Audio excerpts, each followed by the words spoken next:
नमस्कार दोस्तों, आज चुनावी चौपाल रामपुर कलेक्ट्रेट के कुछ युवाओं से जानेंगे कि वो किस आधार पे वोटिंग करेंगे। देखिए, चुनाव का रणभूमि तैयार हो चुका है।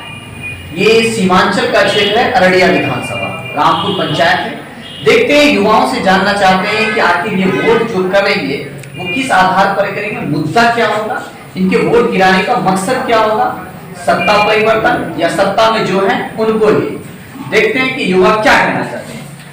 इस बार जो वोट कीजिएगा वो किस आधार पे कीजिएगा, वोट जो करना है वो किस आधार पे कीजिएगा। इस बार के इलेक्शन में हम लोगों का मुख्य जो डिमांड है वो है जॉब क्रिएशन को लेकर। ये एक बहुत बड़ा मुद्दा है, बेरोजगारी बहुत ज़्यादा बढ़ी हुई है।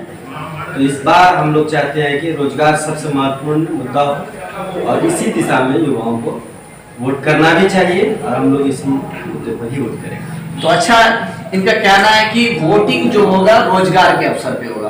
तो रोजगार जब हम लोग देख रहे हैं कि रोजगार के अवसर, क्या लग रहा है कि रोजगार आपको कौन सी सरकार आएगी जो रोजगार दे सकती है? सबसे बड़ी बात ये कि रोजगार कौन सी सभी, क्योंकि जब केंद्र में चुनाव हो रहा था उस समय भी बात यही हो रहा था कि रोजगार का बात हो रहा था कि 1 करोड़ युवाओं को रोजगार दिया जाएगा। अब बिहार विधानसभा चुनाव हो रहा है तो उसमें भी रोजगार की बात। तो क्या आपको लग रहा है कि ये सरकार, नई सरकार जो बनेगी वो रोजगार देगी युवाओं को? देखिए, सबसे पहले जब केंद्र सरकार जो भारतीय जनता पार्टी के नेतृत्व में बनी, उनका एक जो है कि पोर्टफोलियो में था उनके कि हमने 2 करोड़ युवाओं को साल में नौकरी प्रोवाइड करना है। लेकिन चूंकि हम लोग उन वादे को देखे, एक चुनाव उन्होंने जीत करके अपनी सरकार बनाया, फिर दूसरी बार वो सरकार में आए, लेकिन उस तरह का जॉब क्रिएशन हुआ नहीं।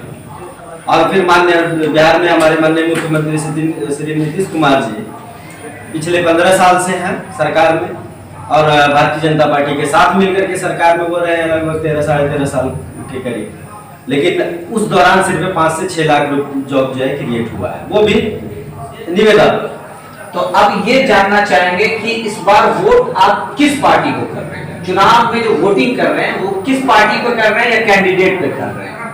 देखिए, हमारे लिए दोनों महत्वपूर्ण मुद्दा है कि एक तो कैंडिडेट बेहतर हो, पार्टी का रुझान हो, कम्युनल फोर्सेस के खिलाफ हम लोग वोट करेंगे, ये निश्चित बात है। लेकिन खुले शब्दों में आप नहीं कहेंगे कि वोट किसको करेंगे। देखते हैं दूसरे युवा क्या चाहते हैं कि वोटिंग जो करेंगे वो किस आधार पे वोट करेंगे। इस बार का वोटिंग जो कीजिएगा आप किस आधार पे कीजिएगा वोटिंग?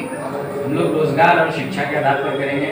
जैसा कि हम लोग 2014 में एक बीएसएससी का फॉर्म भरे थे और नीतीश कुमार आज तक 2020 तक 2014 से लेकर 2020 तक आज तक उसको पूरा नहीं कर पाई है। 2017 में हम लोग टेट पास हैं, आज तक 2013, 17, 13, 11 इन लोगों का आज तक ज्वाइनिंग नहीं हो पाया है। तो हम लोग बदलाव चाहते हैं और हम लोग सिर्फ और सिर्फ रोजगार, विकास और शिक्षा को मजबूतीकरण के मुद्दे पर हम लोग वोट करेंगे। तो ये चाह रहे हैं कि रोजगार के मुद्दे पे वोटिंग करेंगे। सबसे बड़ी बात है कि बीएसएससी का एग्जामिनेशन हुआ था, ये बात सही है, जिसके मेंस का भी अब डेट निकाल दिया है। ये मालूम होगा आपको कि इसके मेंस का एग्जाम का डेट निकाल दिया। चुनाव को देखते हुए कई सारी वैकेंसी निकली है, तो चुनाव के आसार को देखते हुए जो वैकेंसी का भरमार हो रहा है बिहार में, इसके बारे में क्या कहना चाहेंगे?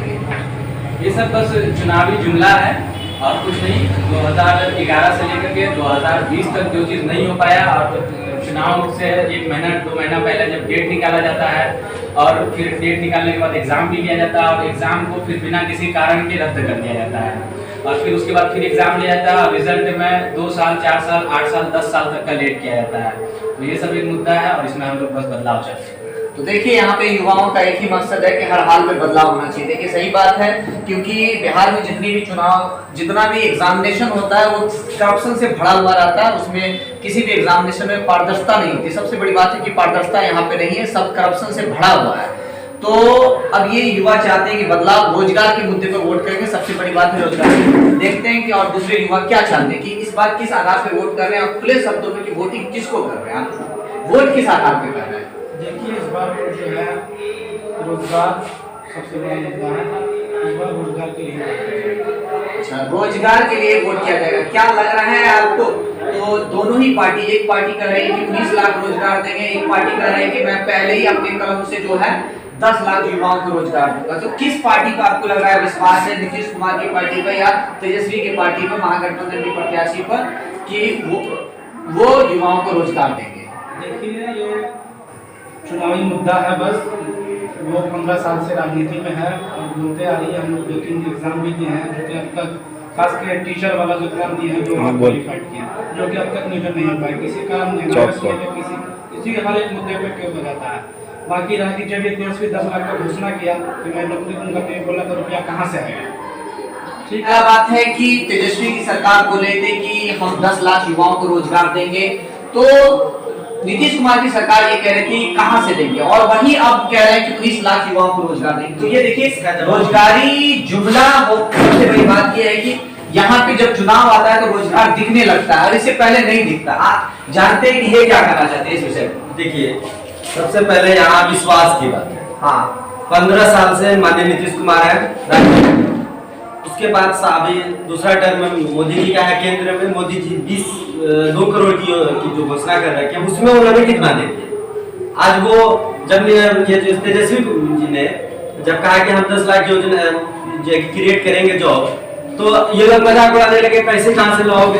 फिर उसके बाद भारतीय जनता पार्टी अपने मैनिफेस्टो में कहती है कि 19 लाख जो है जॉब हम क्रिएट करेंगे। तो ये सिर्फ एक बयानबाजी उनकी तरफ से है। रही बात विश्वास की, तो हमने आपको 15 साल दिए नीतीश कुमार जी को, मोदी जी को जब दूसरा टर्म में केंद्र में दिया हुआ है। राज्य में जब हमारे पास एक मौका है कि चलो एक बार बदलाव किया जाए, बदलाव करने के बाद कुछ चीजें नहीं होती है, उनको एक जज्बा होता है, नया युवा है तो उनको एक जज्बा होता है कि हम कुछ काम करें, उनको फिर आने वाले समय में। तो देखिए, सबसे पहला बात इनका है कि बदलाव चाहते हैं, युवाओं को चुनना चाहते हैं, साफ शब्दों में कि सरकार महागठबंधन की हो। तो साफ शब्दों में है कि सरकार महागठबंधन की है। इस विषय पे क्या कहना है कि महागठबंधन की अगर सरकार बनेगी तो क्या आपको रोजगार मिलेगी? सबसे पहला बात ये बताइए कि महागठबंधन की सरकार बनेगी तो आपको रोजगार मिलेगी? जैसा कि महागठबंधन के मैनिफेस्टो में है और हम लोग एक बार मौका देना चाहते हैं, देखना चाहते हैं। और चुनाव 2 ही पार्टी का है, एक तो महागठबंधन और एक एनडीए। एनडीए को 15 साल दिया गया है और महागठबंधन को अब तक मौका नहीं मिला है। उन्होंने कहा है कि 10 लाख जॉब हम देंगे, तो एक बार हम लोग उस पर विश्वास करते हैं। तो देखिए, सबसे पहला बात है कि 10 लाख युवाओं को रोजगार दिया जाएगा, इस पर ये विश्वास करना चाहते हैं। तो कहा, तो देखिए, सबसे पहला बात है कि चुनावी मुद्दा में बहुत सारे तर्क हैं। युवा एक ही बात चाहते हैं कि हम रोजगार पर वोटिंग करेंगे। तो सबसे पहला बात है कि रोजगार, ये रोजगार आएगा कहां से? सरकार ये कह रहे हैं कि 9 लाख, वो कह रहे हैं 10 लाख। तो सबसे बड़ा बात है कि युवा जो रोजगार, जो कि बहुत सारे STT, UP TET, B TET, जो टेट है, ढेर सारी टेट को पास कर चुके हैं। तो अब इसमें अब ये क्या है कि ये सरकार बनेगी, जो शिक्षकों की बहाली है वो निश्चित रूप से हो पाएगी। जी, लग भी रहा, उसके मैनिफेस्टो में भी है कि 10 लाख रोजगार देंगे, उसमें ही आना चाहिए। तो 10 लाख रोजगार में टीचर की बहाली निश्चित है कि 1 लाख टीचर की बहाली होना तय है। तो आपको कैसा लग रहा है कि तय है? बिल्कुल तय है ना?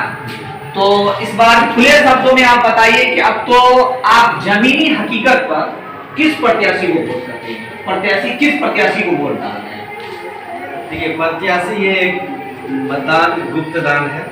प्रत्याशी का नाम डायरेक्टली लेना उचित नहीं होगा, लेकिन हम लोग अभी विचार विमर्श कर रहे हैं। 2-3 कैंडिडेट हैं हमारे इसमें मुख्य इसमें, तो हम समझते हैं कि उन्हीं 2 लोगों में से किसी एक को देंगे। बट ये है कि देखते हैं उन लोगों क्या और चुनाव जितनी नजदीक तो ये विचार विमर्श कर रहे हैं, सीधा बात समझिए कि विचार विमर्श कर रहे हैं। अब तक इनका कोई तय नहीं हुआ कि वोटिंग किसे करेंगे, लेकिन चाह रहे हैं कि गठबंधन को। तो ये विचार महागठबंधन की तरफ, महागठबंधन में आप कह रहे हैं कि विचार विमर्श कर रहे हैं, फिर कह रहे हैं कि महागठबंधन की सरकार बनेगी। तो विचार विमर्श में ही आप अगर समय व्यतीत कर दिए तो सरकार कैसे बनेगी? देखिए, ये गुप्त दान की जहाँ बात है, जिसमें हम लोग खुल करके बोल नहीं सकते, उचित भी नहीं है। बट कैसे नहीं उचित? हर हाल में उचित होना चाहिए कि आप किस प्रत्याशी को वोट कर रहे हैं। यहाँ पे जदयू को कर रहे हैं, कांग्रेस को कर रहे हैं, या ओवैसी की पार्टी को कर रहे हैं? ये ओवैसी की पार्टी का तो यहाँ पर अभी कोई ये नहीं। जदयू और कांग्रेस 2 यहाँ पर कैंडिडेट हैं, दोनों की तरफ लोग विचार विमर्श कर रहे हैं। हम लोग उसी दोनों में कुछ आखिरी फैसला लेंगे। तो देखिए, युवा जो कर रहे हैं इस बार केवल वोटिंग जो करेंगे, वो सीधा शब्दों में बात है कि वो रोजगार के अवसर को वोटिंग करेंगे। रोजगार, जो सरकार इनको रोजगार का भरोसा दिला रही है, चेंजिंग चाह रहे हैं, एक युवा सरकार चाह रहे हैं। तो देखिए, सबसे पहला बात है कि इस बार जो मतदान होगा वो रोजगार के बातों पर मतदान होगा, बस यही बात है। अररिया विधानसभा इस बार चेंजिंग के मूड में है, पूरी तरीका से सरकार को चेंज करने के मूड में। तो देखते हैं, फिर अगले युवाओं की राय जानेंगे क्या है। जय हिंद।